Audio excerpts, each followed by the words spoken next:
Misty, known as your Peace, Calm, and Tranquility Coach, and I do YouTube videos on meditation, inspiration, wellness, and commentary. And so I would love for you to like, comment, and subscribe. And so this particular video is on a commentary on Ready to Love. So in the midst of one of the main things that I do with people, I really help them. I provide them with stress, with tools, tips, tools, and techniques to encounter, that they may encounter in their real life in relation to stress. And so I basically help people and personalize plans for them in relation to that. And in my own personal life as well too, I do the same thing. How can you give and teach other people and not live it yourself? And so in the midst of the many things that I enjoy doing myself too, one of the things that I actually do also that you may find kind of interesting is that I actually love reality TV. I don't get the time, of course, to listen to and watch a lot of shows, but there's one in particular that I've gotten into, and I'm here for it, so to speak. And as you know, it is Ready to Love. I am commenting at this time on season 1. And so season 1, basically what included people like Darren, Carrie, John, London, Jimmy, Brett, Terrell, Kimber, Aisha, Nina, Riva, Tandi, Alexis, Divine. And if I'm missing somebody, I'm sure you guys will let me know. And so certainly, did I say Darren? I did. And so certainly, I think it's just amazing to put your life on view like that. I mean, to be honest, I think people that do that deserve props, number one, already, because, you know, your life is kind of on view, and that has got to be tough. So I am a married person, and so certainly I don't know about the dating life or anything like that, and maybe that's why I just think it's so kind of interesting. I actually truly feel great compassion for people that are looking for happiness, that are looking for that relationship. It has got to be tough. It is one of my main prayer things that I pray for, is for other happiness in that regard. And so I can't say I totally understand, but I just feel for people. And so I appreciate them for putting their life on display. In this particular commentary, I want to come from a different angle, and so I just really want to address the people I really liked and that I really did. You know, I want to talk about them for a moment. And then I want to talk about those that, there was one that I felt that was really, she's worth mentioning. And then there's others that I feel that they could do a little better, a little bit, by way of growth and etc. And then there are those that I really, I really have a hard time with the words. I don't not like very many people. I really don't. Most people I really do like, you know, but I guess I'm going to have to categorize them in the area of I really didn't like them and how they were depicted. Now, having said all that, let's me back up for 1 second, because I want to be very honest that I do not know these people. I am going by what was depicted and what we've seen by way of TV, and I don't know the fullness of their personality and or characters. I'm going by that which I've seen. Having said all that, let's get on into it. And so my overall observation, the two people I really liked, I picked one male and one female person. I really liked Devon. I liked her as a person because I really felt that she was pretty honest from the beginning. She really zoned in on who she liked, and she stayed that lane. Now there was a time there, right, where she kind of was like, well, maybe I need to veer over here. What'd she say? Go to the left, right? So I can appreciate that, because she wasn't sure where that was gonna go, and she was honest about that. And so certainly, but I appreciate her, because the biggest thing that she said that I really liked was at the reunion, she said, I really began to realize what this was all about. I realized that he was seeing other people. I realized that at that juncture, and when he said that you are the person for me, and from here on, it's just you and I, and that is how she began to evaluate the relationship from that point.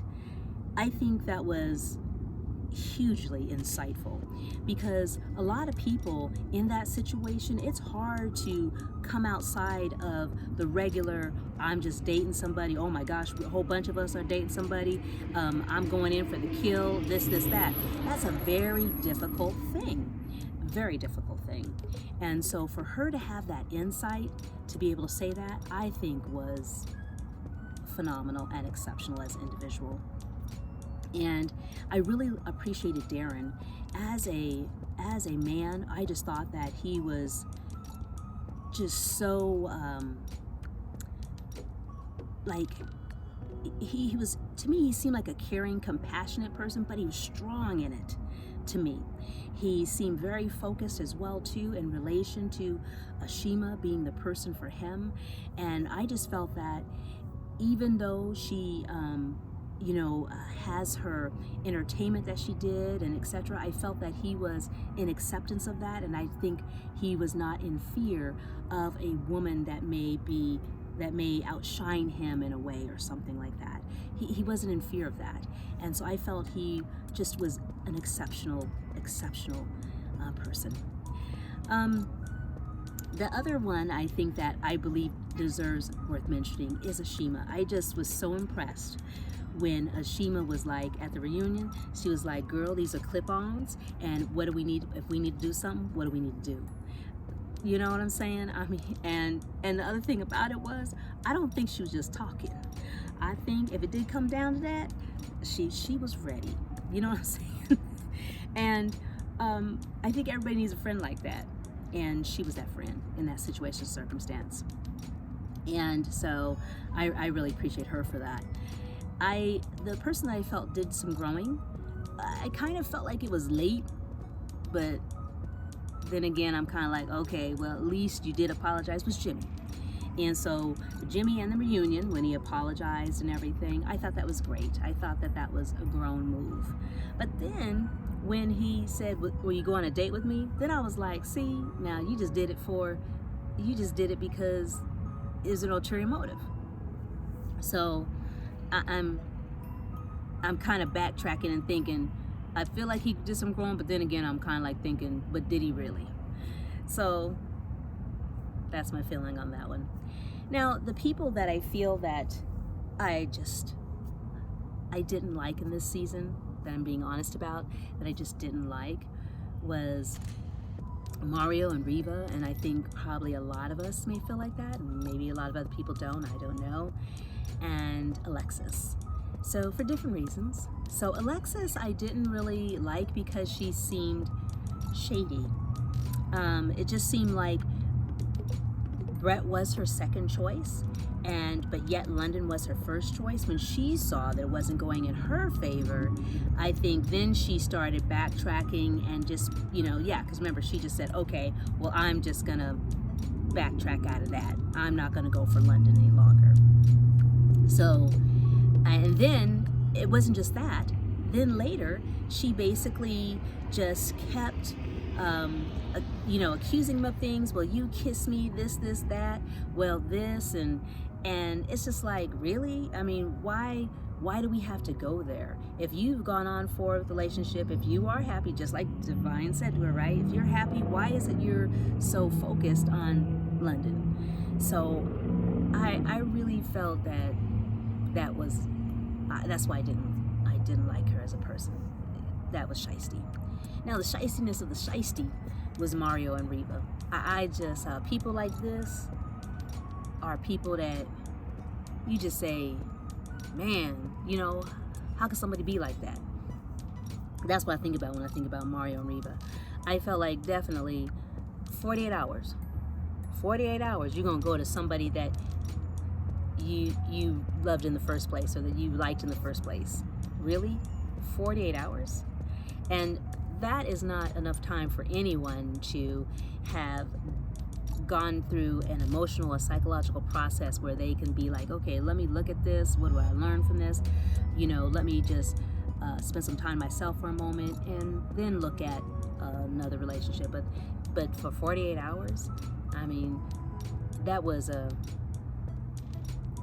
I'm not sure what kind of move you'd call that. That was a calculated move. You knew what you was going to do. You knew it. And then Reva was all for it, you know. So, you know, if Reva, I felt, was a grown person, I feel like she should have said, you know what, you just came out of a relationship with Tandy. Let me give you some time to find yourself. As a matter of fact, I may need some time too as well. Let's just give a little bit of time. And it's not like the door is closed, you know, but hey, you know. But no, she didn't, right?